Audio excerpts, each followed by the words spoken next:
Ya, sesuai dengan informasi yang saya terima melalui Humas pada saat kemarin memang ada pemanggilan terhadap terlapor F ya, terkait dugaan tindak pidana kejahatan terhadap anak sebagaimana yang diatur dalam Undang-Undang Perlindungan Anak junto Undang-Undang Kesehatan dengan ancaman hukumannya maksimal 15 tahun.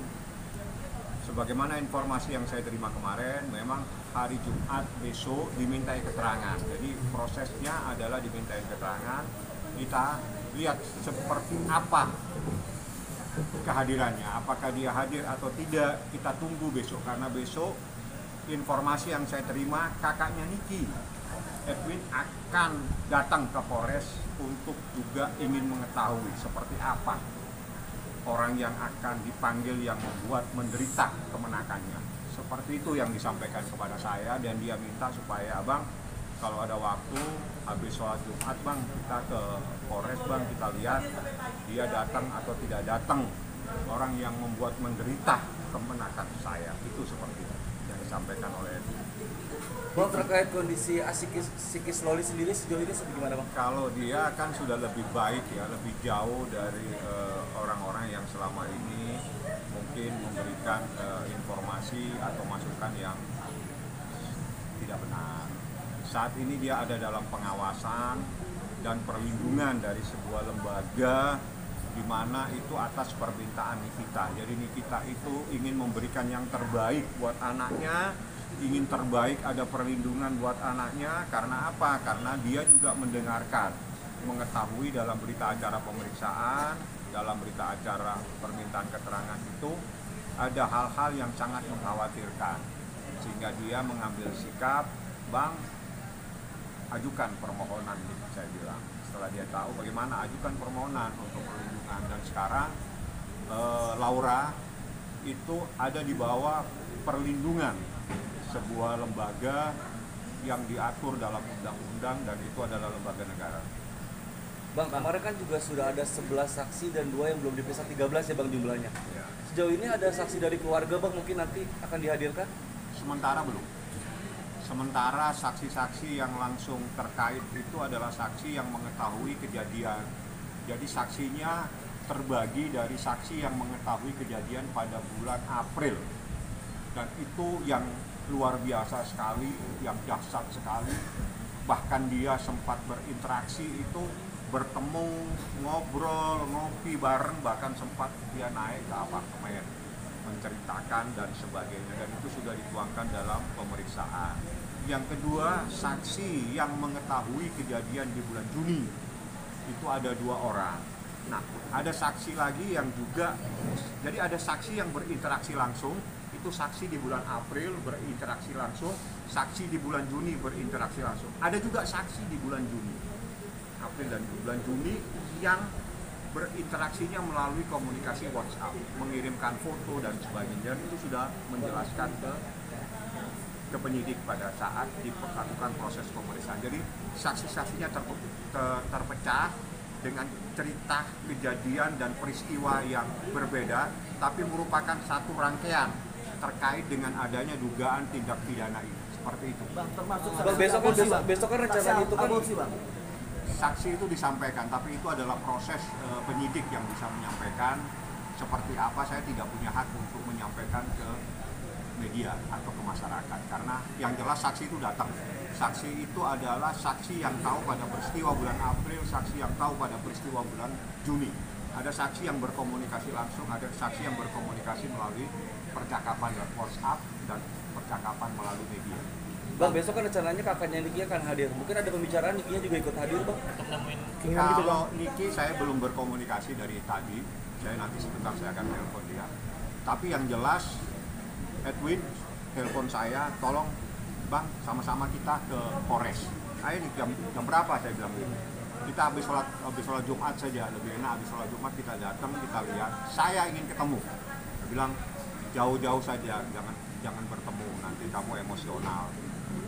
Ini kita soal visum mana bang? Soal visum kemarin bang, hasilnya bang? Visum langsung ke penyidik. Belum diumumkan ya bang? Belum tahu hasilnya bang. Ke Humas saja, karena gini ya, visum itu bahasanya gini, visum et repertum, dan visum itu pro justisia. Jadi kalau namanya pro justisia itu kita tidak punya hak, dan itu adalah terkait dengan proses hukum. Itu haknya penyidik, haknya polisi. Nah, kalau haknya polisi tanyakan kepada mereka. Biasanya visum itu mendetailnya itu ada dalam sebuah konklusi atau kesimpulan dan sebagainya. Kalau saya nggak punya hak. Bang, ingin mempertegas saja Bang, berarti visum itu ingin mempertanyakan masalah tentang keperawanannya ini ya Bang? Tanya langsung ke penyidik. Yang jelas visum itu nanti yang akan membuka cerita ini, ya. Bang, bisa dibilang besok Jumat Rahmat bagi Eva. Ya, itu jadi gini, proses ini kita ikutin saja. Jadi proses hukum kita ikutin. Apakah ini proses penyelidikan? Jadi ada proses penyelidikan, ada proses penyidikan. Seingat saya saat ini proses penyelidikan. Artinya adalah mencari dan untuk menemukan ada dan tidaknya sebuah peristiwa dan perbuatan pidana. Nah, seperti apa kelanjutannya? Alangkah baiknya tanyakan kepada Humas Polres Metro Jakarta Selatan. Bang, sejauh ini sudah ada obrolan sama Niki, Bang. Mereka sudah melaporkan Eva, mungkin melaporkan kuasa hukumnya sudah ada obrolan, Bang? Kuasa hukum maksudnya? Kuasa hukumnya Eva yang ingin dilaporkan mungkin? Nggak ada komunikasi ke sana. Kita fokus. Jadi ada beberapa dokumen yang sempat dikirim ke saya, tapi saya bilang, Nik, kita fokus kepada untuk melindungi anakmu saja dulu. Kita fokus kepada adanya dugaan tindak pidana kejahatan terhadap anak yang diatur dalam Undang-Undang Perlindungan Anak dan Undang-Undang Kesehatan. Kita fokus itu dulu. Ini yang harus kita fokuskan. Saya mencari saksi, saya berkomunikasi dengan saksi, dan alhamdulillah saksi semua yang hadir itu saksi yang ingin menegakkan kebenaran dan mereka datang. Kamu mau bantu? Saya mau bantu, Bang. Saya yang tahu. Oke. Bang, sempat ada obrolan dengan Niki Bang, kalau dia tuh pengen banget ketemu Fadel gitu. Terus kalau ketemu akan seperti apa Bang? Ada Ada yang sampaikan gitu mungkin Bang? Gak mungkin lah dia mau ketemu. Ngapain juga? Ada apa kepentingan apa nih? Bang. Yang jelas dia ingin orang yang dilaporkan itu segera diproses secara hukum. Jika memang terbukti mohon segera dilakukan penahanan. Bang, kan sempat ada komunikasi telepon Bang. Gimana Bang? Sempat ada komunikasi telepon Itu kan kejadian pada saat kita meminta supaya Lori ikut, dan itu adalah di luar perkiraannya dia. Itu ya, saat itu dia menelpon Laura, tapi yang ngangkat adalah Nikita. Bang, seandainya Eva yang hadir Bang, apakah akan dijemput oleh pihak kepolisian? Tanya polisi.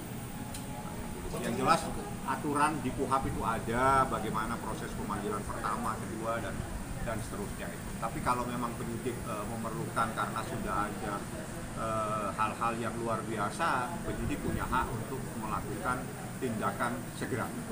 Bang, cukupnya bukti sama saksi Bang, apa bisa mungkin Fadel besok langsung dijerat tersangka gitu Bang? Atau diamankan ini? Saya berharap proses ini segera. Jadi silakan tanyakan ke penyidik ya, karena penyidik yang mempunyai hak untuk menilai, merangkaikan fakta-fakta ini. Jadi saksi ada, bukti tertulis ada, saksi-saksinya ada. Saksi bercerita dalam peristiwa-peristiwa yang berbeda, tapi merupakan satu kejadian terhadap satu subjek hukum yang bernama Laura. Jadi subjek hukumnya Laura, tapi peristiwanya ada di bulan April, ada peristiwa di bulan Juni. Mereka berinteraksi langsung. Mereka yang tahu karena Loli bercerita atau Laura bercerita, sehingga itulah yang membuat kita pada saat di Polres Metro Jakarta Selatan menyatakan saya kaget begitu saya mendengar keterangan saksi. Seperti itu kalimatnya. Tapi apa? Saya bilang, Nik, apa yang tahu-tahu cukup untuk kamu, lainnya biar serahkan kepada penyidik kepolisian Polres Metro Jakarta Selatan. Bang, jika besok diperiksa Fadel bersalah atas saksi, apa tidak kemungkinan dia langsung ditahan? Penyidik yang jawab. Silakan langsung ke Humas, karena saya dalam kapasitas adalah pengacaranya juga. Hak-hak untuk melakukan pemanggilan, melakukan proses penangkapan, proses penahanan, semuanya itu adalah hak penegak hukum. Dalam hal ini adalah Kepolisian Republik Indonesia, yakni penyidik pada kesatuan yang menangani perkara tersebut adalah penyidik pada Polres Metro Jakarta Selatan. Sejauh ini ada nggak bukti-bukti yang saksi-saksi lagi yang akan dipilih? Saksi sih ada 2 lagi, tapi saya lagi berkomunikasi dengan penyidik. Ya, saksi ini juga saksi yang berinteraksi langsung. Nah, tinggal nanti bagaimana prosesnya, itu kan hak sepenuhnya ada di tangannya penyidik. Apakah diperlukan untuk saksi lagi yang saya sampaikan, kapan mau dilakukan pemeriksaan, itu penyidik yang mempunyai hak. Rata-rata saksi ini meminta sendiri ya, bukan minta kali. Saksi-saksi yang luar biasa, artinya saksi yang tahu persis, yang berinteraksi itu semuanya itu setelah berkomunikasi dengan saya dan mereka bersedia untuk menjadi saksi. Jadi bukan karena ada pemanggilan atau ditekan, tidak. Dia datang untuk kebenaran, untuk memberikan perlindungan kepada anak yang di bawah umur yang bernama Laura. Bang, ada kekhawatiran nggak bang sebagai kuasa hukum si Fadel melarikan diri gitu bang? Saya yakin ini gampang untuk mencari orang. Negara Indonesia ini orangnya pintar-pintar semua. Nggak terlalu berpikir sampai sejauh itu. Ikutin saja prosesnya. Mudah-mudahan besok dia datang. Kalau nggak besok datang, karena besok datang itu kita juga sudah menunggu apakah dia besok hadir atau tidak hadir. Bahkan saya ulangi kembali, kakaknya Niki itu udah berpesan kepada saya, Bang, saya mau hadir hari Jumat di Polres Metro Jakarta Selatan. Ya udah, abang bisa temenin, bisa. Oke, Bang, sip. ini pencekalan nggak bang? Siapa tahu dia kabur bang. Penyidik ke Humas coba tanya. Mas bang. Ya, jadi kenapa? Saksi itu sukarela bang.